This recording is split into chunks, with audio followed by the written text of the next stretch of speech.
నమస్కారం అండి శ్రీరామ్ గారు. నా పేరు శివప్రసాద్. నేను ఇక్కడ రాలి వాస్తవ్యులము. మేము స్వతహాగా ఆంధ్రప్రదేశ్ నుంచి వచ్చాము. ఇక్కడ సెటిల్ అయ్యాము. ఇక్కడ ఎంతో మంది తెలుగు ప్రజలు ఉన్నారు, ప్లస్ భారతీయులు ఉన్నారు. మీరు ఇక్కడ అమెరికా పర్యటనలో ఈ శిల్పాలను తీసుకొచ్చారు. తర్వాత మీ శిల్పాల గురించి ఎన్నో ఛానల్స్ లో మాట్లాడారు. ఏంటి ఈ శిల్పాలు, ఏమి, దీని గురించి కొంచెం వివరించండి. నమస్కారం అండి. నా పేరు శ్రీరామ్ అక్కల. మాది ఇండియా, ఆంధ్రప్రదేశ్లోని గుంటూరు జిల్లాలో తెనాలి గ్రామం అండి. అయితే అక్కల బ్రదర్స్ అని చెప్పేసి మేము నలుగురు అన్నదమ్ములం కలిసి సుమారు ఈ శిల్పశాలని నాన్నగారు 60 సంవత్సరాల క్రితం స్థాపించారు. ఈ శిల్పశాలని మేము నలుగురు అన్నదమ్ములం కలిసి మేము నడిపిస్తున్నామండి. శ్రీరామ్ గారు, ఇప్పుడు రకరకాల శిల్పకళ అంటే మనకు శ్రీకృష్ణదేవరాయలు గుర్తొస్తారు. కానీ ఈ శిల్పకళ ఇంకా ఇన్ని రోజులైనా కూడా మన దేశంలో ఇంకా వృద్ధి చెందుతుందంటే దీని వెనుక ఏవైనా ప్రోత్సహించే శక్తులు కానీ, లేకపోతే ప్రోత్సహించే గవర్నమెంట్ కానీ ఏవైనా ఉన్నాయా, లేకపోతే మీరు స్వతహాగా ప్రయత్నం చేస్తున్నారా? ఇప్పుడు ఈ శిల్పకళ అనేది జనరల్గా ఏంటంటే ఉన్న 64 కళల్లో ముఖ్యమైన కళలు ఐదండి. శిల్పం, నాట్యం, చిత్రలేఖనం, సాహిత్యం అనేవి ఉంటాయండి. అయితే ఈ శిల్పకళ మాకు వృత్తిరీత్యా మా తాతల దగ్గర నుంచి వస్తూ ఉంది. అయితే మేము మా అన్నగారి ప్రోత్సాహంతో మేము ఈ శిల్పకళను నేర్చుకున్నాం. ఈ శిల్పకళలో మేము ఫస్ట్లో నల్లరాతి విగ్రహాలు, పంచల విగ్రహాలు, రాజకీయ నాయకులు కాంస్య విగ్రహాలు తయారు చేశాం. అయితే ప్రతి ఒక్కరు చూసి చాలా బాగున్నాయి, చాలా బాగున్నాయి అంటూ మమ్మల్ని మెచ్చుకుంటూ ఆంధ్రప్రదేశ్ గవర్నమెంట్ కూడా మాకు ఎన్నో అవార్డ్స్ ఇచ్చింది. అయితే మాకు తెలియని ఒక లోటు ఒకటి ఉంటుందండి. ఇంకా బాగా చేయాలి, మనిషిని పోలిన మనిషిని చేయాలని చెప్పేసి ఒక తాపత్రం మాలో ఎక్కువగా ఉండేదండి. శ్రీరామ్ గారు, మీరు ఎన్నో అవార్డులు, ఎన్నో బహుమతులు స్వీకరించారు. ఎంతో మంది చేత మన్ననలు పొందారు. మీరు ఎలా సాధించారు ఇవి? శిల్పకళ మాకు వృత్తైనప్పుడు కూడా దీన్ని మేము ఎప్పుడు కూడా ఒక డబ్బుల కోసమే కాకుండా, అంటే మేము బ్రతకటానికి కావాల్సినంత తీసుకుంటూ దీంట్లో ఏదో సాధించాలని ఒక తపన మా నలుగురు అన్నదమ్ముల్లో ఉందండి. అందుకని వాళ్ళు కేవలం ఏంటంటే ఆంధ్రప్రదేశ్ దాటి అమెరికా లాంటి పొరుగు దేశాలు వచ్చి ఇవాళ మేము సాహసం చేసి మా శిల్పాలను ఇక్కడ కూడా చూపించి అందరి చేత వా అనిపించగలిగామంటే దీని వెనక ఎంతో కృషి, పట్టుదల, లేకపోతే ఇది సాధ్యం కాదండి. శ్రీరామ్ గారు, మనకు విగ్రహాలంటే ఏ పాలరాతి విగ్రహమో లేకపోతే నల్లరాతి విగ్రహమో ఇవే గుర్తొస్తుంటాయి. కానీ మీరు రకరకాల ప్రయోగాలు చేశారు కదా. ఎందులో చేస్తుంటారు? ఏ మెటీరియల్స్ తో చేస్తారు? అయితే ప్రస్తుతం ఇక్కడ మన పక్కన ఉన్న విగ్రహము ఏ మెటీరియల్ తో చేశారు? అంటే ఇక్కడ ఏలే శివప్రసాద్ గారు, జనరల్గా ఏంటంటే ఫస్ట్లో ఈ రాజకీయ కాంస్య విగ్రహాలు తయారు చేయాలంటే ఫస్ట్ మెడ్రాసులు తయారు చేసేవారు. వీటి కోసం ఆంధ్రప్రదేశ్ నుంచి తమిళనాడు దాకా వెళ్ళేవాళ్ళం. అయితే ఇవి మనం చేయలేమని చెప్పేసి ఒక పట్టుదల మాకు వచ్చి దాదాపుగా మేము 1987-88 సంవత్సరంలో ఈ కాంస్య విగ్రహాలు మేము ఇక్కడ ఆంధ్రప్రదేశ్లో తయారు చేయడం చేసిన తర్వాత అంటే దాదాపుగా మద్రాసులు ఇవ్వలేని రెజంబులెన్స్ ని మేము ఇచ్చి ఆంధ్రప్రదేశ్లో అక్కల బ్రదర్స్ అనే ఒక వినికిడి ఒకటి తీసుకొచ్చి రాజీవ్ గాంధీ చనిపోయినప్పుడు 1991లో అసలు రాజీవ్ గాంధీ విగ్రహాన్ని యాజ్ ఇట్ ఈజ్ గా ఫస్ట్ ఆంధ్రప్రదేశ్లో తయారు చేసింది. ఆ విగ్రహానికి వచ్చిన రెస్పాన్స్ ఏంటంటే అప్పటి సీఎం నేదురుమల్లి జనార్దన్ రెడ్డి వచ్చి మమ్మల్ని స్వయానా పిలిచి మమ్మల్ని అభినందించారు. అంటే ఒక మనిషిని పోలినట్టుగా మనిషిని మనం చేయగలుగుతున్నాం అని చెప్పేసి మాకు ఈ పేరు, ప్రఖ్యాతులు విపరీతంగా వస్తున్నాయి. వాటితో మాకు చాలా ఆనందం వేసింది. దాంతోపాటు ఆర్డర్స్ వస్తున్నాయి, దాంతోపాటు డబ్బులు వచ్చినాయి. అయితే ఈ శిల్పకళను చేసుకుంటూ వెళ్తుంటే ఇంకా మనిషిని పోలిన మనిషిని, అసలు నిజంగా ఒక మనిషి మన ముందే ఉన్నాడా అనేట్లు చేయాలని అనుకుంటున్న రోజుల్లో అమెరికాలో మేడం టుస్సార్డ్ అని ఒక మ్యూజియం ఉంటుంది. దాంట్లో నిజంగా మనుషులు ఉన్నట్టే ఉంటారు, వ్యాక్స్ బొమ్మలు తయారు చేస్తుంటారని చెప్పేసి అందరూ చెప్పుకుంటుంటే నేను విన్నానండి. నేను కసితీరా అమెరికా వచ్చి మేడం టుస్సార్డ్ మ్యూజియం చూసి ఈ మాత్రం మనం చేయలేమా అని చెప్పేసి నేను అనుకున్నాను. శ్రీరామ్ గారు, మీరు అమెరికా వచ్చారు, వ్యాక్స్ మ్యూజియం చూశారు, మేడం తుసాడ్స్ చూశారు. మేడం తుసాడ్స్ మ్యూజియం మొట్టమొదట లండన్ లో మొదలైంది. తర్వాత ప్రపంచవ్యాప్తంగా అన్ని చోట్ల చేస్తున్నారు. కానీ వాటిని చూసిన తర్వాత మీకు వాటిని మీరు చేయగలరు అనే నమ్మకం కలిగింది. కానీ వాటికి సంబంధించిన మెటీరియల్ అయితేనేమి, లేకపోతే నైపుణ్యం అయితేనేమి, దాని వెనుక ఉన్న టెక్నాలజీ మీరు ఎలా గ్రహించగలిగారు? అంటే మేడం టుసార్డ్ నేను చూడంగానే అనిపించింది ఏంటంటే వీళ్ళు దాదాపుగా బొమ్మను మొత్తం చేయట్లేదు, మేము దాదాపు ఎక్కువ కష్టపడుతున్నాం అనిపించింది అనమాట. ఈ విధంగా చేయాలంటే చాలా ఈజీ అని చెప్పేసి నాకు అనిపించిందండి. కారణం ఏంటంటే మేము కాంస్య విగ్రహాలు తయారు చేసేటప్పుడు ఆ వ్యక్తి వేసుకున్న డ్రెస్సులు లేకపోతే ప్యాంట్లు షర్ట్లు ఇవన్నీ కూడా బ్రాంజ్లోనే వస్తాయండి. అయితే ఇక్కడ జరుగుతుంది ఏంటంటే ఈ ఎంతవరకు అయితే పార్ట్స్ కనిపిస్తే అంతవరకు చేసి తదిమైన కూడా డ్రెస్ కప్పేస్తున్నారు ఇక్కడ మేడం టుసార్స్ చేసింది. అయితే కాకపోతే న్యాచురల్ గా దగ్గరికి ప్రతి ఈవెంట్ నరాలతో కూడా వాళ్ళు వర్క్ చేయడం చూశాను నేను. ఇక్కడ చూసిన తర్వాత మేము కొంత తెలుసుకున్నామండి. తెలుసుకున్న తర్వాత కూడా ఇక్కడ మేడం టుసార్స్ సంబంధించిన కొన్ని బుక్స్ చదివానండి నేను. బుక్స్ సేకరించుకొని ఆవిడ ఏ విధంగా ఫాలో అవుతుంది చేసి ఇక్కడ కొంతమంది పెద్దవాళ్ళని కలిసి ఆర్టిస్టులను కలిసి వాళ్ళు ఎలా ఫాలో అవుతారని చెప్పేసి వాళ్ళ దగ్గర కొన్ని సలహాలు తీసుకోవడం జరిగింది. తీసుకున్న తర్వాత మా ఇండియాలో దొరికే మెటీరియల్తో చవకగా రియలిస్టిక్గా ఒక మనిషి ఉండాలంటే ఏ విధంగా చేయాలని ఒక ఆలోచన చేసి దీన్ని ఫైబర్ విత్ వ్యాక్స్తో కలిపి నేను బొమ్మలు తయారు చేశాను. అంటే ఈ ఫస్ట్ నా ప్రయోగం కూడా ఒక ఇండియన్ ట్రెడిషన్ గర్ల్స్ని మేము తయారు చేయాలని ఉద్దేశం. అంటే మన ఆచారాలు మన కట్టు బొట్టు వ్యవహారాలతో కూడిన మనుషుల్ని ఇక్కడ చూపించాలనే ఉద్దేశంతోనే నేను ఇక్కడ చూపించాను. ఇవి మీరు చూస్తున్నట్లయితే ఇండియాలో ఒక అనకాపల్లి లేకపోతే విశాఖపట్నం ఏరియాలో చూస్తున్న మనిషిలా కనిపిస్తుంది మీకు. సుప్రసాద్ గారు, అంటే మేము ఎంతవరకు సాధించామనేది మీరు తెలియాలంటే ఇక్కడ ఒక్కసారి కనుక మీరు ఈ చేతిని కనుక పరిశీలించినట్టయితే అసలు దీన్ని కనుక మీరు కనుక ఈ బొమ్మను ఊహించుకోకుండా ఇంతవరకు చూస్తే ఒక నిజమైన మనిషి చెయ్య అనే ఫీలింగ్ వస్తుంది మీకు. అంటే నరాలు ఈ ముడతలు అసలు మనకి ఎట్లయితే గోర్లు కొన్ని మట్టి ఎలా ఉంటుందో దాంతో సహా మేము చేయగలిగాము.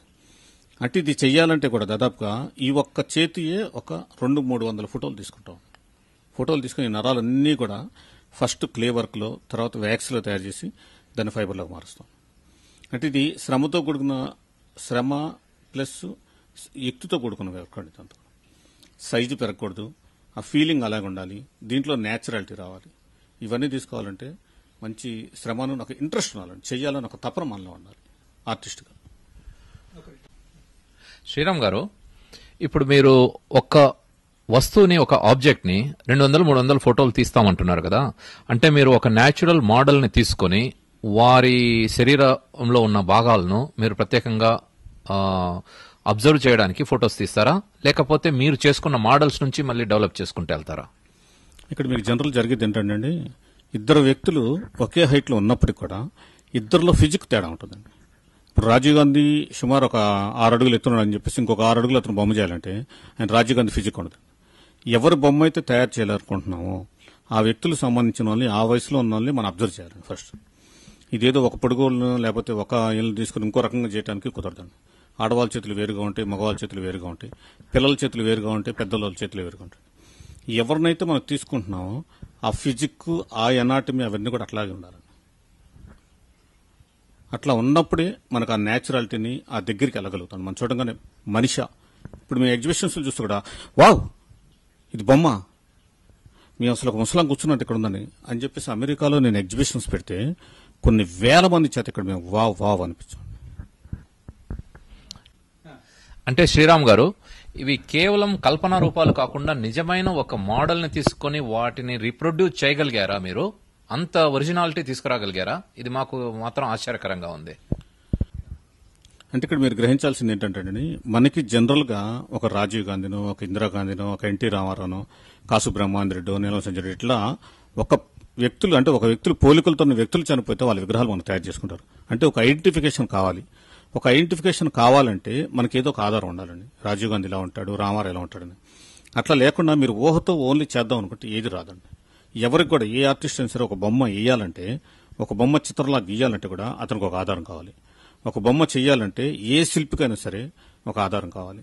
ఒక రాతి మీద శ్రీకృష్ణదేవరాయల్లో ఆ రోజు విగ్రహాలు చెక్కారంటే కూడా ఆ రోజుల్లో నూడులో అమ్మాయిలను నుంచోబెట్టి నూడుగా నుంచోబెట్టి ఆ అమ్మాయిని కాపీ చేసి చెక్కుతారండి. ఊహలో ఒక బొమ్మ చెక్కాలంటే ఎవరి వల్ల సాధ్యం కాదు. ఇప్పుడు శ్రీరామ్ గారు, ఈ బొమ్మలన్నీ చూస్తుంటే మనకు పురాణాల్లో మయసభలో ఉన్నట్టుగా ఇది కలయా నిజమా అన్న ఎన్టీఆర్ డైలాగ్ ను నిజం చేస్తున్నట్టు అనిపిస్తున్నది. ఇది నిజమా కలయా? మీరు నిజం చెప్పండి, ఇది బొమ్మ లేకపోతే మనిషి చెప్పండి మీరు. నాకు మాత్రం ఎవరో నిజమైన ఒక ఆవిడ ఇక్కడ వచ్చి స్టూడియోలో కూర్చున్నట్టుగా అనిపిస్తున్నది. ఏదో ఆలోచిస్తున్నట్టుగా ఉంది. ఎంత న్యాచురల్ గా ఉందంటే తను ఏదో ఊహల్లోకి వెళ్లిపోయి అక్కడనే ఆలోచిస్తూ నిల్చుండిపోయిందేమో అనేటట్టుగా అనిపిస్తున్నది. కరెక్ట్ అండి. మీరు ఇంతాక అడుగుతున్నప్పుడు ఇది దేంతో చేశారు, ఎన్నాళ్ళు పట్టిందని అడిగారు జనరల్. మీరు ఏ మెటీరియల్తో చేశారని చెప్పేసి. ఇక్కడ మీకు మెటీరియల్ అనేది ముఖ్యం కాదండి. మనం ఏ మెటీరియల్తో చేసినా కూడా మనకు రెండే కావాలండి. ఒకటి డ్యూరబిలిటీ, రెండోది ఏంటంటే చూడగానే రియలిస్టిక్ కావాలి. మనిషిని చూసిన పోలికలు మనిషికి ఉండాలి. మన మనిషికి జనరల్గా ఈ ఆభరణాలు ఇవన్నీ పుట్టుకుతో రావండి. ఇవన్నీ మన తర్వాత పెట్టుకునే ఆభరణాలు, అవన్నీ మనం సపరేట్గా పెట్టాలి. ఈ డ్రెస్సులు మనం వేసుకునే డ్రెస్సులు అంటే ఈ వయసులో ఉన్న ముసలాడు ఏ విధంగా డ్రెస్సులు వేసుకుంటుంది, ఏ విధంగా గాజులు వేసుకుంటుంది, ఇవన్నీ కూడా ప్రతిదీ సూక్ష్మంగా మనం ఆలోచించి, ఇప్పుడు మీరు గ్రహించినట్టయితే జుట్టు కూడా రియలిస్టిక్కేనండి. ఇది లేకుండా దీన్ని కూడా మేము బొమ్మలో చేస్తే అది నిజంగా బొమ్మలాగా ఉంటుంది. ఇవన్నీ ఏవైతున్నాయో కను రెప్పలు, కను బొమ్మలు, ఇవన్నీ కూడా మీకు రియల్గా మేము నేచురల్గా రెప్పలు ఉంటే రెప్పలాగా ఉంటాయండి మీరు చూసేటట్టు విగ్రహాలు. ఇవన్నీ కూడా నేచురల్ చేసినప్పుడే నిజంగా మనిషి అనే ఫీలింగ్ కలుగుతుంది మీకు. బొమ్మ అని చెప్పినా కూడా చాలా మంది టచ్ చేసిన తర్వాత కానీ బొమ్మ కాదేమో, బొమ్మనే నిజంగా మనిషా బొమ్మ అనే ఫీలింగ్ కలుగుతుంది.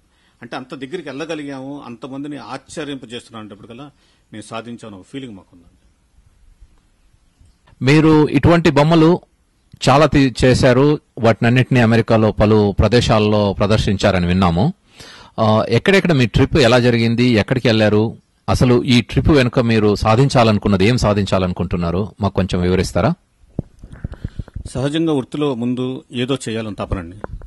చేసిన తర్వాత డబ్బు సంపాదించాలని ఆశ. ఆ డబ్బు సంపాదించిన తర్వాత కూడా ఈ కాంస్య విగ్రహాల నుంచి ఇంకా దూరంగా ఇంకా దగ్గరికి వెళ్దాం అని చెప్పేసి ఈ నేచురల్ విగ్రహాలు చేసామండి.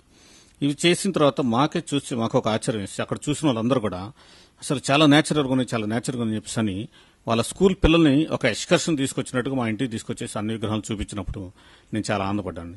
పిల్లలందరూ కూడా అంటే పిల్లలు నిజమైన దేవుళ్ళు, ఎటువంటి మనసులో కల్ముషం లేకుండా ఉంటారని చెప్పేసి వాళ్ళందరూ చూసినప్పుడు కూడా మా మామగారా, అరే మా అమ్మరా అని చెప్పేసి వాళ్ళు ఫీల్ అవుతున్నప్పుడు రియల్గా నేను దీన్ని సాధించానని అనుకున్నాను. అయితే ఈ విగ్రహాలు సాధించినప్పుడు దీన్ని తీసుకొచ్చి అమెరికాలో ఎగ్జిబిషన్ పెడితే ఎలా ఉంటుంది, ఇక్కడ వాళ్ళకి మన సాంప్రదాయాలు, మన కట్టుబొట్లు చూపించాలనే ఉద్దేశంతో ఇక్కడ తీసుకొచ్చి మా మిత్రుడు శివప్రసాద్ అని ఒక ఆయనారు, కొత్త శివప్రసాద్ గారిని, వారి ద్వారా నేను ఇక్కడ అనురాగ్ ఫౌండేషన్, పంజాబీ వాళ్ళది వైశాఖి మేళా, తర్వాత వాషింగ్టన్ డీసీలో హెరిటేజ్ ఫెస్ట్ ఇండివెల్, ఇట్లా సుమారు మీకు 5-6 ఎగ్జిబిషన్స్లో నేను వీటిని పార్టిసిపేట్ చేయడం జరిగిందండి. అయితే కేవలం నేను ధనం కోసం లేకపోతే దీనికోసం పేరు కోసం చేయలేదు. కానీ చూసిన ప్రతి ఒక్కళ్ళు కూడా చాలా ఆశ్చర్యంతో చాలా బాగున్నాయని చెప్పేసి సుమారు ఒక 10,000 మంది పైగా ఇవన్నీ విగ్రహాలు చూసి ఫోటోలు తీసుకున్నారంటే నిజంగా అవి ఎంతవరకు సక్సెస్ సాధించామన్నది మేము వేరేగా చెప్పవసరం లేదు మీకు. శ్రీరామ్ గారు, ఈ మధ్య మీ విగ్రహాలు ఆటాలో కూడా అంటే అమెరికన్ తెలుగు అసోసియేషన్ వారి ప్రోగ్రాము అట్లాంటాలో జరిగింది కదా జూలై మొదటి వారంలో, అక్కడ కూడా మీ విగ్రహాలు పెట్టారు అని విన్నాము. అక్కడ ఏంటి, ఏ విగ్రహాలు తెచ్చారు, ఎలా చేశారు, ఎంత సమయం పట్టింది? ప్రశ్న సారండి. యాక్చువల్గా నేను ఇక్కడ పెట్టిన ఎగ్జిబిషన్స్ లో కొంతమంది విగ్రహాలు చూసి ఆటాలో అమెరికన్ తెలుగు అసోసియేషన్ ప్రోగ్రాంలో జరిగే పెద్ద ప్రోగ్రాంలో ఈ విగ్రహాల ప్రదర్శన మాకు ఖచ్చితంగా కావాలి అని చెప్పేసి వారు కోరటం జరిగింది. అయితే నేను ఇండియా వెళ్ళిపోతున్నానండి, నాకు టైం లేదని చెప్తే, లేదండి మీరు తప్పకుండా మళ్ళీ ఇండియా నుంచి రావాలని చెప్పేసి వారు ప్రత్యేకంగా నన్ను ఇండియా నుంచి ఇక్కడ పిలిపించడం వల్ల వారి ఆహ్వానం మీదకు నేను అమెరికా రావడం జరిగింది. వచ్చి ఆటాలో నేను ఇంకా పెట్టిన విగ్రహాల కంటే కూడా ఇంకా కొత్త విగ్రహం ఒకటి తయారు చేయాలనే ఉద్దేశంతో ఒక మహాత్మా గాంధీ విగ్రహాన్ని తయారు చేశానండి. అవి చూసిన ప్రతి టీవీ ఛానల్ కానివ్వండి, లేకపోతే ప్రతి పేపర్ కానివ్వండి, మహాత్ముడు మళ్లీ పుట్టాడా అనే విధంగా మహాత్మా గాంధీ నడిచొస్తుంటే అసలు నిజంగా మహాత్మా గాంధీ మన ముందు నడుస్తున్నాడు అని చెప్పేసి పెద్ద పెద్ద టీవీ ఛానల్స్ వాళ్ళందరూ కూడా ఆ బొమ్మ చుట్టూనే తిరగడం జరిగిందండి. అంటే ఒక లైవ్గా అనమాట. మేము ఎంతో మంది గాంధీని చూసాం, ఎన్నో విదేశాల్లో చూసాం, కానీ ఇటువంటి లైవ్ గాంధీని మేము ఇంతవరకు ఎప్పుడు చూడలేదని చెప్పేసి ప్రశంసలు వర్షం కురిపించింది. కేవలం 15 రోజుల్లో 15 మంది వర్కర్స్ కలిసి మేము డే అండ్ నైట్ కలిపి ఆ విగ్రహం తయారు చేసిన మేము పడ్డ శ్రమాన్ని ఇక్కడ అందరూ బాగుంది అన్నప్పుడు మాకు చాలా ఆనందంగా ఉందండి. శ్రీరామ్ గారు, మీరు విగ్రహాలు చేయడం మొట్టమొదటి రాతిలో మొదలు పెట్టారు, తర్వాత కాంస్య విగ్రహాలు చేశారు, తర్వాత వ్యాక్స్ మరియు ఫైబర్ చేశారు. ఇంత త్వరగా కొత్త కొత్త మోడల్స్ ఇంట్రొడ్యూస్ చేస్తున్నారు. ఈ తర్వాత కూడా ఇంకా ఏవైనా కొత్త ఉన్నాయా? అంటే మాకు తెలియనివి, మేమే నేర్చుకోవాలనుకున్నవి, తెలుసుకోవాలనుకున్నవి ఏవైనా విగ్రహాలు చేయాలనుకుంటున్నారా? ఎక్సలెంట్ అండి, నిజంగా మంచి ప్రశ్న అడిగారు. జనరల్గా ఏంటంటే మనిషికి ఒక తృప్తి ఉండదండి. నేను చెప్పాను మీకు, ఫస్ట్ కష్టపడ్డాము, రాతి విగ్రహాలు చేసి ఆనందపడ్డాము, తర్వాత కాంస్య విగ్రహాలు చేసి ఆనందపడ్డాము, తర్వాత ఫైబర్ విగ్రహాలు చేసాము, ఇప్పుడు నిజంగా మనుషులు ఉండేటట్టుగా చేసాం. కానీ మనిషికి తృప్తి లేదండి. ఆర్టిస్ట్గా నేను తృప్తి పట్టలేదు. ఇదే మనిషిని నడిచొస్తే ఎలా ఉంటుంది? మనం పిలిస్తే బామ్మగారి ట్రెండ్ అంటే ఈ బామ్మగారు లేచి నడిచొస్తే ఎలా ఉంటుంది అన్న ఆలోచన నాకు వచ్చిందండి. ఈ మధ్య నేను పరిటాల రవి విగ్రహం ఒకటి తయారు చేశానండి. అంటే అనంతపురంలో అతను ఒక లీడరు, అయితే ఎక్స్ మినిస్టర్ ఆయన. ఆ మినిస్టర్ బొమ్మ నేను తయారు చేసినప్పుడు కొన్ని లక్షల మంది జనం ఆ విగ్రహాన్ని చూసి కంటతడి పెట్టుకున్నారని. అంటే ఆ విగ్రహాన్ని ఎంత బాగా దగ్గరికి వెళ్ళిపోయారండి జనం. విగ్రహానికి దోమలు కొడతాయని చెప్పేసి వాళ్ళు జట్టు పెడుతున్నారండి. విగ్రహానికి జట్టు పెట్టి ఆ విగ్రహానికి అన్నం పెట్టి ఆ విగ్రహాన్ని బట్టలు మారుస్తున్నారండి. అంటే ఒక మనిషి 7 సంవత్సరాల తర్వాత మళ్లీ బ్రతికొచ్చాడా, పునర్జన్మ ఉందా రవికి అని చెప్పేసి అక్కడ ప్రజలందరూ నాకు బ్రహ్మరథం పట్టారండి. అయితే నేను అంతవరకు సాధించిన ఆనందంలో నాకు ఇంకొక ఆలోచన వచ్చింది. అటువంటి రవి నడి రోడ్లో నడిసొస్తే, అనంతపురం పురవీధుల్లో నడిసొస్తే ఆ జనాల స్పందన ఎలా ఉంటుంది అన్న ఒక ఆలోచన వచ్చిందండి. అయితే చెప్పాను కదా మీకు ఇంతగా, మా మిత్రుడు శివప్రసాద్ గారు అమెరికాలో ఉన్నారు. వారి సహకారంతో నేను వాళ్ళ అమ్మాయి దగ్గర ఇంకా కొంతమంది ప్రొఫెసర్స్ దగ్గర కొన్ని క్యాసెట్స్, కొన్ని వీడియోస్ చూసి ఒక రోబోటిక్ టెక్నాలజీలో మనిషిని నడిపించాలని మా ఉద్దేశం అండి. అతి త్వరలో సుమారు 1 సంవత్సరం లోపు మీకు మేము నడిచే విగ్రహాలని మరియు మాట్లాడిచే విగ్రహాలు కూడా మా సంస్థ నుండి వెలువడతాయని చెప్పేసి ఖచ్చితంగా చెబుతున్నామండి. శ్రీరామ్ గారు, మీరు చెప్తున్న విషయాలు చాలా చాలా వింతగా ఉన్నాయి. అందులో నేను అనంతపురం వాస్తవ్యులు అయింది. మీరు చెప్పంగానే నేను ఆల్రెడీ ఊహించుకుంటున్నాను మా నాయకుల్ని, పరిటాల రవి గారిని మా లలిత కళా పరిషత్ నుంచి టవర్ క్లాక్ వరకు నడిపిస్తూ ఉంటే వెనక వేల కొద్ది లక్షల కొద్ది జనాలు కేరింతలు కొడుతూ మరీ తిరిగి వచ్చాడు, అన్న తిరిగి వచ్చాడంటూ ఉత్సవాలు, లేకపోతే ఒక మా భాషలో చెప్పాలంటే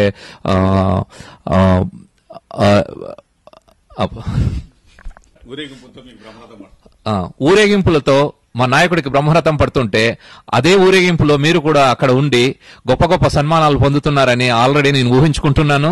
అందులో అనంతపురం ప్రజలు ఏదైనా కానీ గొప్పతనం ఉంటే మాత్రము గొప్పగా వారిని గౌరవిస్తారు, అందులో ప్రాణంగా చూసుకుంటారు. మీరు ఏ రోజైనా కూడా మా వీధుల్లో, పురవీధుల్లో మీరు తిరుగుతారని, మా నాయకుడిని అక్కడికి నిలబెడతారని మేము ఎంతగానో ఆశిస్తున్నాము. ఇంకా శ్రీరామ్ గారు, మీరు రోబోటిక్ అంటుంటే మన రజనీకాంత్ మూవీలో లాగా రోబోట్స్ గుర్తొస్తున్నారు. కానీ ఈ రోబోట్స్ టెక్నాలజీ మనం విన్నది చాలా ఖరీదైన టెక్నాలజీ. అందులో ఇక్కడ అమెరికాలోనే ఒక్కొక్క రోబోట్, చిన్న రోబోట్ కూడా $30,000 నుంచి $1,00,000 వరకు ఉంటుంది. దీన్ని ఎలా మీరు మన భారత కరెన్సీ ప్రకారము దాన్ని తగ్గించుకోవాలనో లేకపోతే దాన్ని ఎలా మనకు అందుబాటులో చేయగలని అనుకుంటున్నారు? అయితే మేము ఇప్పుడు దీని గురించి మేము తీసుకున్న ఒక సలహా మేరకు ఒక్కొక్క విగ్రహాన్ని సుమారు 15 లక్షల రూపాయలు రోబోటిక్ ఖర్చు అవుతుందండి. అంటే ఇంకా ఫర్దర్గా మాది 1 లక్ష 2 లక్షలు మా ఖర్చు కూడా అవుతుంది. అయితే నేను ఇప్పుడు ఏం ఆలోచన అంటే 15 లక్షలు 20 లక్షలు పెట్టే కెపాసిటీ ఆంధ్రప్రదేశ్లో ఎవరికి లేదండి. అంటే ఎక్కువ మంది ఉండరు, దాదాపు ఎక్కడో వేల మీద లెక్కేసుకుంటుంటారు.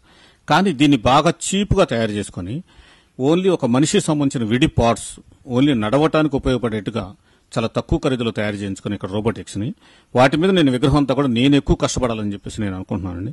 ఆ విధంగా ప్రజలకు తక్కువలో అందించాలన్న ఆలోచనలో మెయిన్గా ఇప్పుడు నేను దాని మీద ఎక్కువ ఆలోచన చేసి ఫోకస్ చేసి ఇక్కడ నేను ఒక రకంగా దీని మీద ఒక రీసెర్చ్ చేస్తున్నాను.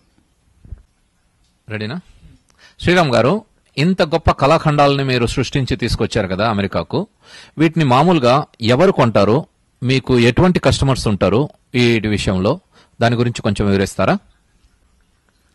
అంటే ఇవి ఎవరికో అమ్మటం కోసం ఏదో చేయలేదండి. ఇవన్నీ కూడా జనరల్గా ఏంటంటే అమ్మాలనే ఉద్దేశంతో వచ్చినా కూడా కొంతమంది ఇక్కడ అడిగిన మాట ఏంటంటే, బొమ్మ అయితే చాలా న్యాచురల్గా ఉందండి, చాలా బాగుంది, ఈవిడెవరో మాకు తెలియదు కదా, ఈవిడ మా ఇంట్లో ఎట్లా పెట్టుకుంటాం అని చెప్పేసి అడుగుతున్నారు. అంటే ఇక్కడ నా ఉద్దేశం ఏంటంటే, ఇప్పుడు గతంలో ఇప్పుడు మీ తల్లిదండ్రుల ఫోటోలు, మీ తాత ముత్తాతల ఫోటోలు పెట్టుకుంటున్నారు. అట్లాగే ఇప్పుడు కొత్తగా వచ్చేటప్పటికి మేము ఎన్టీ రామారావు బ్రతుకున్నప్పుడు ఆయన ఇంట్లో కూర్చోబెట్టి విగ్రహం తయారు చేశాను. అట్లాగే మా మదర్ని బ్రతుకున్నప్పుడు మా ఇంట్లో కూర్చోబెట్టి విగ్రహాలు తయారు చేసుకున్నాను. ఇప్పుడు క్రేనప్పుడు గ్రంథి సుబ్బారావు గారు ఆయన విగ్రహం తయారు చేస్తున్నాను, వాళ్ళ ఆవిడ విగ్రహం తయారు చేస్తున్నాను. ఇప్పుడు టెక్నాలజీ ఎలా పెరిగిందంటే ఎవరి ఇళ్లలో వాళ్ళ ఫోటోలు కాకుండా వాళ్ళ పెద్దవాళ్ళు విగ్రహాలు పెట్టుకుని వాళ్ళు పూజలు చేసుకుంటున్నారండి. వాళ్ళు కూడా వాళ్ళ పెళ్లిల్లో, పేరెంటాల్లో, గృహప్రవేశాల్లో వాళ్ళు తోడున్నారని ఫీల్ అవుతున్నారు. అట్లా మా వర్క్మెన్షిప్ చూపించడం కోసం మేము ఇంత పనితనం చేయగలము, మీ వ్యక్తులకు పోలిన అసలుకు రూపాన్ని మేము, నకిలీ రూపాన్ని మేము తయారు చేయగలం చాటి చెప్పడానికి ఈ మోడల్స్ నేను తయారు చేసండి. కేవలం ఫోటోలు చూపించి మేము వర్క్ చేస్తాం అంటే కూడా ఎవరికి తెలియదండి. ఒక బొమ్మ ఎదురుగుండా ఉంటే ఓ ఇట్లా ఉందా. అయితే ఈ ఎగ్జిబిషన్స్ జరిగిన ప్రతి చోట కూడా అందరూ అడిగింది కూడా అది, మా విగ్రహాలు కూడా తయారు చేస్తారా, మా ఫాదర్ తయారు చేస్తారా, మా తాతగారు తయారు చేస్తారా అడిగిన ప్రతి ఒక్కరు తయారు చేస్తాం. చేయటం అంటూ చేత అయిన తర్వాత ఎవరైనా ఒకటండి, మాకు ఎన్టీ రామారావు ఒకటి, పరిటాల రావు అయినా ఒకటి, సీఎం అయినా పిఎం అయినా ప్రెసిడెంట్ అయినా ఎవరైనా ఒకటేనండి. శ్రీరామ్ గారు, ఇందులో మాకు ఎస్పెషల్లీ మన తెలుగు ఆంధ్రులకు, అమెరికాలో ఉన్న ఆంధ్రులకు ఇది గొప్ప సదవకాశం అనుకుంటాను. ఎందుకంటే మన పేరెంట్స్ ఇక్కడికి వస్తారు, రాగానే 2-3 వారాల్లో బోర్ కొడుతున్నది, నేను ఇంటికి వెళ్ళిపోవాలంటారు. సో అటువంటి వారి మొత్తం విగ్రహాలన్నీ చేసి ఇంట్లో ఉంచుకుంటే మనకు వివాహాలకు కానీ, లేకపోతే ఇక్కడ వరలక్ష్మి వ్రతాలకు కానీ, అంటే పూజలు పుణ్యకార్యాలు ఏది చేయాలనుకున్నా కూడా మన పెద్దవాళ్ళని కానీ, మన పిల్లల్ని కానీ, ఎవరైనా కానీ మనము ఇండియా నుంచి లేని పరిస్థితుల్లో వాళ్ళ విగ్రహాలు చేసుకుని ఇక్కడ మన కుర్చీల్లో కూర్చోబెట్టుకుని వాళ్ళకి మంచి పట్టు చీరలు కట్టి, పట్టు వస్త్రాలు కట్టి, మనకు పక్కనే ఉన్నట్టుగా ఆ ఫీలింగ్ కలిగించేటట్టు మీరు చేస్తున్నారు. మీరు దీని గురించి ఏం చెప్తున్నారు? ఏం లేదండి, ఇప్పుడు విగ్రహాలని మేము ఇట్లా తయారు చేస్తాం కదా. అయితే ఫస్ట్ మేము ఒక స్టెప్ ముందుకు వచ్చాము, మీకు తెలియజేసాం. ఇప్పుడు ఇట్లా వచ్చాం. ఇంకా నడిచే విగ్రహాలు కూడా నడిపించేటట్టయితే మన పెద్దవాళ్ళు కనుక మనం తయారు చేసుకుంటే, వాళ్ళు మీరు ఇండియాలో ఉన్నా కూడా మీ ఇంట్లో ఉన్నట్టు అండి, ఇక్కడ ఉన్నా కూడా వాళ్ళు ఇండియాలో ఉన్నట్టే. ఇండియాలో అమ్మాయి దగ్గర ఉండొచ్చు, అమెరికాలో అల్లుడి దగ్గర ఉండొచ్చు, ఇద్దరి దగ్గర ఉండొచ్చు, డబుల్ యాక్షన్ లాగానే. కాకపోతే మేము ఇక్కడ చూస్తుంది ఏంటంటే, ఒక మనిషిని పోలిన మనిషిని తయారు చేయటం అంటే నిజమైన ఇది కాదు. దీంట్లో మాకు విపరీతమైన ఆనందం ఉంది. ఈ ఆనందం తగ్గ విపరీతమైన కష్టం ఉంది. కాకపోతే మాకేంటంటే ఎంత కష్టపడ్డా కూడా బాగా చేయాలనే తాపత్రం ఉందండి. ఇంకా చేయాలని ఆలోచన ఉంటుంది. అందుకే మేము సాధించగలుగుతున్నాం, ఇంకా సాధిస్తామండి. సాధించేసి ఇంకా మంచి మంచి విగ్రహాలు మీకు ఖచ్చితంగా మేము ఇక్కడ తయారు చేస్తామని చెప్పేసి మేము తెలియజేసుకున్నాం.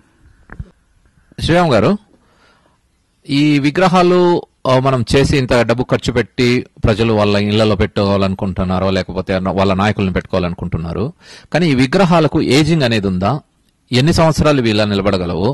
మన కంచు విగ్రహాలతో కానీ, లేకపోతే వేరే విగ్రహాలతో పోల్చి చూస్తే ఇవి ఏ విధంగా నాణ్యమైనవి? అంటే క్వాలిటీ పరంగా వచ్చేటప్పటికి ఇవి అవుట్డోర్ లో పనికిరావండి. కారణం ఏంటంటే, అవుట్డోర్ లో పెడితే దీంట్లో డస్ట్ పడుతుంది. ప్లస్ ఈ డ్రెస్సులు మార్చుకోవడానికి మీ పొద్దుస్మాన్ కుదరదండి. ఈ డ్రెస్సులు ఏంటంటే మనం ఏమైతే కడుతున్నామో అదే చీరలు ఇక్కడ కట్టుకుంటున్నారండి. ఈ గాజులు కానివ్వండి, ఇవన్నీ కూడా న్యాచురల్గా ఉంటాయి.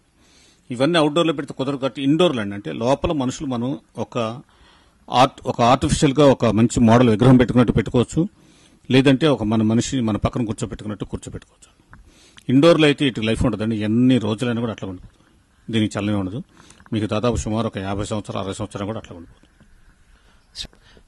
ఇంకో ప్రశ్న, ఇప్పుడు ఈ విగ్రహాలు మేము చేయించుకోవాలనుకున్నాం అనుకోండి, అమెరికాలో ఉన్న మన తెలుగువారు కానీ, మన ఎవరైనా భారతీయులు కానీ చేయించుకోవాలనుకుంటున్నారు, వారికి మీరు వారి పేరెంట్స్ వారి పక్కన ఉండవాలనా మీకు, లేదంటే మీరు వారి ఫోటోలు కానీ వీడియోలు కానీ చూసి మీరు చేయగలరా? మాకు కేవలం ఒక 8 ఫోటోలు ఇస్తే చాలండి. 4 యాంగిల్స్ లో 4, ఇంకొక 4 యాంగిల్స్ లో 4 ఫోటోల్ని, ఒక 4 యాంగిల్స్ లో ఫుల్ ఫోటోలు, ఒక 4 యాంగిల్స్ లో హెడ్ ఫోటోలు కనుక ఇచ్చేటట్టయితే యాజ్ ఇట్ ఈజ్ గా మనిషిని మేము కాపీ చేస్తాం. మనిషి అంతెత్తున్నారు చూస్తే అంతెత్తులోనే యాజ్ ఇట్ ఈజ్ కాపీ చేసేవగలం. సుమారు 2 నెలల టైంలో కేవలం తయారు చేసి మీకు ఇక్కడ ఇవ్వగలం. శ్రీరామ్ గారు, ఒక ముఖ్యమైన ప్రశ్న. ఇప్పుడు మనం ఫోటోలు తీసుకుంటే అది 2 డైమెన్షన్ లో ఉంటది కదా, కానీ మీరు చేసేది 3 డైమెన్షన్ లో. ఈ డెప్త్, మన ముఖ కవలికలు అవన్నీ ఎలా మీరు దాన్ని తయారు చేసుకుంటారు? జనరల్ గా ప్రతి మనిషికి ఉన్న అవయవాల్లో కొన్ని కొలతలు ఉంటాయండి. ఇప్పుడు మీరు ఈ అరిచేతి ఎంత ఉందో ఇక్కడి నుంచి ఇక్కడ తీసుకునేటట్టయితే ఎవరి ఫేస్ అయినా వాళ్ళకి అంతవరకే ఉంటుందండి. ఇట్లా మీరు కొలుసుకునేటట్టయితే అంతవరకే ఉంటుందండి. ఇక్కడి నుంచి మళ్ళీ మీరు చూస్తే ఈ ముక్కు దగ్గర నుంచి ఈ చెవు వరకు అంతే ఉంటుందండి. ఈ చెవు దగ్గర నుంచి ఈ ముక్కు వరకు ఈ మొహం ఎంత ఉందో అంతే ఉంటుంది. దీంతో మనిషి 7.5 భాగాలు ఉంటారు. అయితే ఈ మెజర్మెంట్స్ అనేవి కూడా మేము ఏంటంటే చదువుకొని ఉండటం వల్ల, కొన్ని వేల విగ్రహాలు చేయడం వల్ల మాకు ఒక అనుభవం ఉందండి. ఒక చిన్న బఫూని తీసుకున్నా కూడా మీకు అయ్యే కొలతలు ఉంటాయి. ఒక 7 అడుగుల మనిషిని తీసుకున్నా కూడా అయ్యే కొలతలు ఉంటాయి.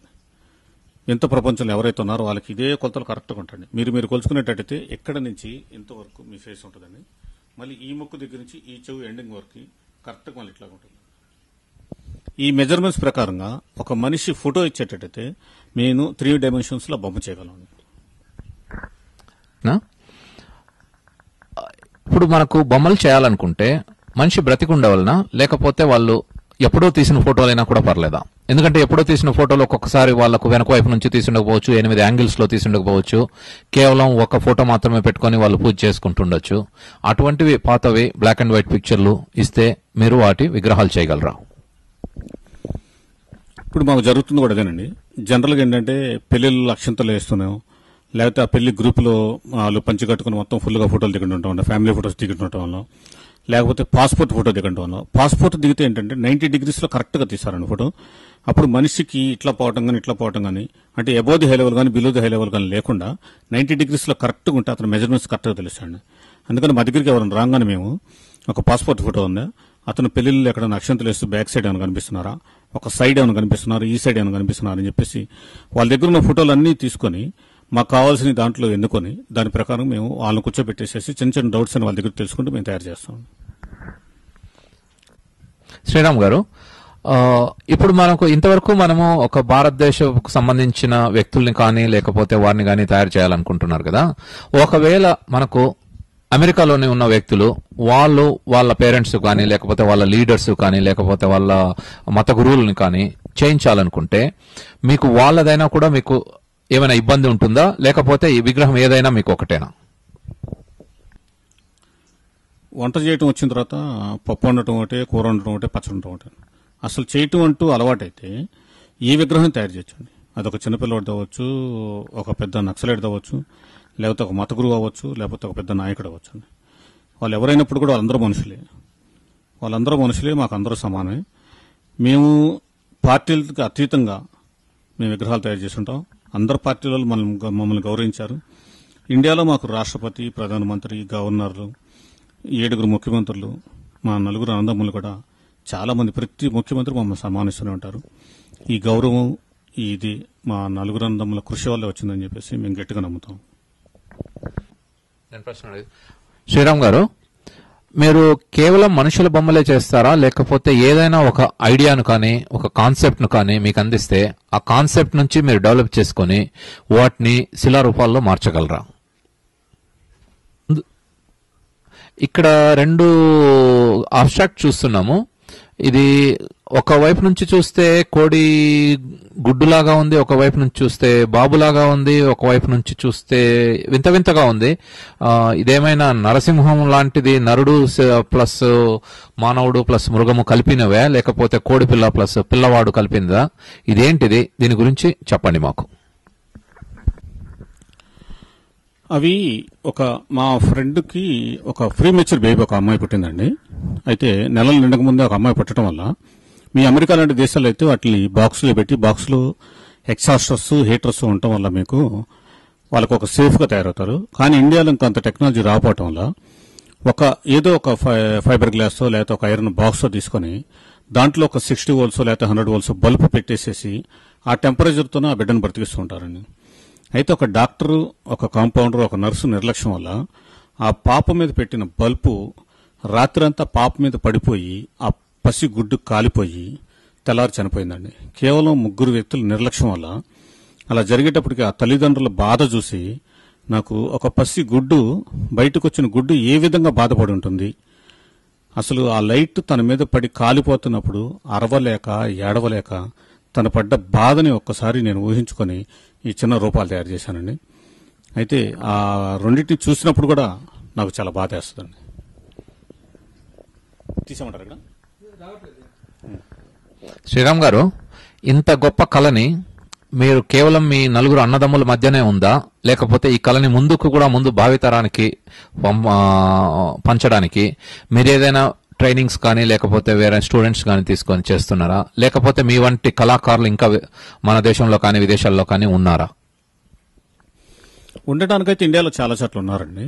అంటే కలకటాలో ఉన్నారు, బాంబేలో ఉన్నారు, హైదరాబాద్లో కూడా అక్కడక్కడ ఉన్నారు. కాకపోతే ఏమవుతుందంటే అండి, ఈ కళని నడిపించడం అనేది బాగా ఇబ్బందితో కూడుకునే వ్యక్తి అండి. వర్కర్స్ ప్రాబ్లం, మెయిన్గా స్కిల్ ఉండాలి. స్కిల్తో కూడుకున్నట్టుగా అన్ని నైపుణ్యం అన్ని మనమే తయారు చేసుకోవాలి. ఉన్నారండి, హైదరాబాద్లో ఉన్నారు, కలకటాలో ఉన్నారు, బాంబేలో ఉన్నారు. తర్వాత ఉండటానికైతే చాలా చోట్ల ఉన్నారు కానండి. కాకపోతే ఈ కళ బాగా శ్రమతో కూడుకుంది అయ్యేటప్పటికి స్టాఫ్ దొరకట్లేదు. ప్రతి చిన్న పని దగ్గర నుంచి పెద్ద పని దాకా మనమే ఆర్టిస్టులు చేసుకోవాలనుకుంటే మేము వయసులో ఉన్నప్పుడు విపరీతంగా పరుగులు తీసి విపరీతంగా ప్రొడక్షన్ ఇవ్వగలిగామండి. ఇవాళ లేబర్ ప్రాబ్లం, ఇవాళ మాకు కొద్దిగా వయసు తగ్గుతుంది. ఇది వారికి అంత స్పీడ్గా చేయలేకపోతున్నాం. కాకపోతే ఆలోచనలు అయితే మాకు చాలా అనంతం ఉన్నాయి. కానీ ఈ కళని వదిలిపెట్టకుండా మేము మా ఉన్నంత వరకే మాకు జరుగుతుందేమో అనిపిస్తుంది. మా పిల్లలు కూడా ఎడ్యుకేషన్ రూట్లో ఉన్నారు తప్పితే దీంట్లోకి రావట్లేదు. కానీ ఈ శ్రమతో కూడుకున్న పనికి శక్తి, యుక్తి అన్నీ కావాలి కాబట్టి ఇవాటి పిల్లలకి ఇది సాధ్యం కాదేమోనన్న దృష్టిలోనే మేము ఉన్నాం. అయితే మా దగ్గర నేర్చుకున్న కొంతమంది స్టాఫ్ మాత్రం చిన్న చిన్న శిల్పశాలు పెట్టుకుని నడుపుతున్నారు. వాళ్ళు హ్యాపీగానే గడుపుతున్నారు. శ్రీరామ్ గారు, ఇక్కడ మన ఆంధ్రుల పిల్లలు ఇక్కడ అమెరికాలోనే పుట్టి పెరిగి ఎంతో గొప్పగా భరతనాట్యం అయితేనేమి, గానకళ అయితేనేమి ఎన్నో విద్యల్లో పేరు ప్రఖ్యాతులు తెచ్చుకున్నారు. అదేవిధంగా ఎవరైనా మీ కళను చూసి స్పందించి మేము కూడా నేర్చుకోవాలనుకుంటున్నాము అంటే వారి పేరెంట్స్ మీ దగ్గరికి పంపిస్తే వాళ్ళను మీరు స్టూడెంట్స్ గా తీసుకుని వారికి ఈ విద్య మీరు నేర్పించగలరా? ఖచ్చితంగా అండి, నేర్పగలండి. చాలా ఈజీగా. అంటే మేము పడ్డ కష్టాలన్నిటికంటే కూడా చాలా ఈజీ మార్గంలో వాళ్ళకి ఎలా తయారు చేయొచ్చు అని చెప్పేసి టెక్నికల్ వైడ్ గా కూడా నేను వాళ్ళకి నేర్పగలండి. ఎందుకంటే ఫర్ ఎగ్జాంపుల్ చూస్తే మీరు నన్ను చూస్తుంటే ఇప్పుడు ఈ ఫేస్ ఇట్లాగా ఉందండి. ఈ ఫేస్ ఇప్పుడు మాకేదంటే ఇట్లా కనుక నవ్వితే ఈ పార్ట్స్ అన్ని పైకి వెళ్ళిపోతాయండి. ఇది వైడ్ అయిపోద్దండి. అంటే ఒక ఫోటో ఒక్కొక్కరు తీసుకొచ్చేవాళ్ళు ఒక 4-5 ఫోటోలు తీసుకొస్తే 4 ఫోటోలు చూస్తే అసలు 4 ఫోటోలో ఉన్న వ్యక్తి ఒక వ్యక్తిగా కాదని మనకు ఒక ఆలోచన వస్తుంది. కారణం ఏంటంటే ఇప్పుడు నేను చూపించాను మీకు, ఈయన నవ్వేటప్పుడు కల్లా ఈ ఎక్స్పాండ్ అవుతాయి, ఈ మూతి ఇక్కడ దాకా వచ్చేసేస్తుంది, ఈ కళ్ళలో ఫీలింగ్ మారిపోతుంది, ఈ పార్ట్స్ కూడా. ఈ ప్రతిదీ మేము ఎన్నో కష్ట నష్టాలను ఎదుర్కొని మేము నేర్చుకున్నామండి. ఇటువంటివన్నీ ఇవాళ ఎవరైనా కనుక లేటెస్ట్ నేర్చుకునే స్టూడెంట్స్ కానీ ఉండేటట్టు మాత్రం తక్కువ సమయంలో ఎక్కువ విషయాలు చెప్పి వాళ్ళని మంచి శిల్పులుగా తయారు చేయగలం ఖచ్చితంగా. కాబట్టి మా ఇండియా రావాల్సి ఉంటుంది, అక్కడ మేము నేర్పగలం. శ్రీరామ్ గారు, మీరు ఇన్ని గొప్ప కళాఖండాలను సృష్టించారు, ప్లస్ ఎంత శ్రమించారు. చిన్నప్పటి నుంచే మీరు ఈ విద్యలో దిగారు. కాకపోతే మీకు ఎటువంటి గుర్తింపు దొరికింది ఇంతవరకు? ఈ గుర్తింపులో నుంచి మీకు ఏమైనా ఆనందం కలుగుతుందా, లేకపోతే గుర్తించారా, గుర్తించలేదా? ఇటువంటి విషయాలు మాకు కొంచెం వివరిస్తారా? ఫస్ట్ అంటే మా అమ్మగారు భయపడ్డారండి. ఒక మున్సిపల్ చైర్మన్ మమ్మల్ని పిలిచారనగానే, రాజకీయ నాయకులు ఎందుకు పిలిచారు మిమ్మల్ని, అక్కడ పోతున్నావు నువ్వు, ఏంట్రా బాబు అని చెప్పేసి మా అమ్మగారు మమ్మల్ని చూసి భయపడ్డ రోజులున్నాయి. ఆ తర్వాత సీఎం గారు చంద్రబాబు నాయుడు నన్ను కారులో కూర్చోబెట్టుకుని ఆయన ఓపెనింగ్ ఫంక్షన్స్ తీసుకెళ్ళినప్పుడు చూసి ఆనందపడ్డాం. అవధులు లేవు ఇక్కడ చెప్పుకోవడానికి. నాకు రాష్ట్రపతి, చెప్పే కదా మీకు ఇంతక, రాష్ట్రపతి, ప్రధానమంత్రులు, ముఖ్యమంత్రులు అందరూ సన్మానం చేశారు. అయితే భారతదేశంలో ఎన్నో గౌరవాలు పొందాను. అట్లాగే పొరుగు దేశం మీ అమెరికాలో కూడా మీ ప్రెసిడెంట్ ఒబామా చేత కూడా మేము మన్నలు పొందాలని చెప్పేసి ఇక్కడ మేము రావడం జరిగింది. వారికి మా శిల్పకళ ప్రతిభను చూపించి ఈ దేశంలో కూడా మేము చాలా గొప్ప శిల్పులము, మంచి ఆర్టిస్టులు వీళ్ళని చెప్పేసి ఇలాంటి పెద్దల దగ్గర కూడా మేము ఆశీస్సులు పొందాలని చెప్పేసి మేము అనుకుంటున్నాం. శ్రీరామ్ గారు, మీ ఆశయం ప్లస్ మీ కోరిక నెరవేరాలని మేమంతా గొప్పగా కోరుకుంటున్నాము. తోటి తెలుగువాడిగా మా ఆంధ్రుడు ఇంత గొప్ప పొజిషన్ కి రావడము మాకెంతో ఆనందదాయకంగా ఉంది. We hope you will achieve what you want in your life and all the best in your life. Thank you అండి. నేను ఫస్ట్ లో అమెరికా వస్తున్నాను, ఇక్కడ ప్రజలకు మా శిల్పాలు చూపిస్తున్నాను, అప్పుడు భయపడ్డాను. కానీ ఇక్కడ ప్రజల స్పందన చూసిన తర్వాత మనం కూడా ఇటువంటి ఎగ్జిబిషన్స్ చేసుకోవచ్చు, మనం ఇంకా సాధించాలి, ఇంకా ఏదో ఒకటి పట్టుదల సాధించాలని నా పట్టుదల ఇప్పుడు 1కి 2 ఖర్చులు అయితే బాగా అయిపోతున్నాయి. అయినప్పుడు కూడా నా శ్రమని, నా ఖర్చును కూడా వెనకాడకుండా నేను ఇక్కడ చాలా హ్యాపీగా ఉన్నాను, హ్యాపీగా వెళ్తున్నాను. మళ్ళీ హ్యాపీగా కొత్త విగ్రహాలతో మీ అమెరికా వచ్చి నేను మీ అమెరికా లాంటి పెద్ద దేశాల పెద్దల చేత మేము మన్నలు పొందుతామని చెప్పేసి మీ అందరూ ఆశీస్సులు మాకు కావాలని కోరుకుంటూ నమస్కారం.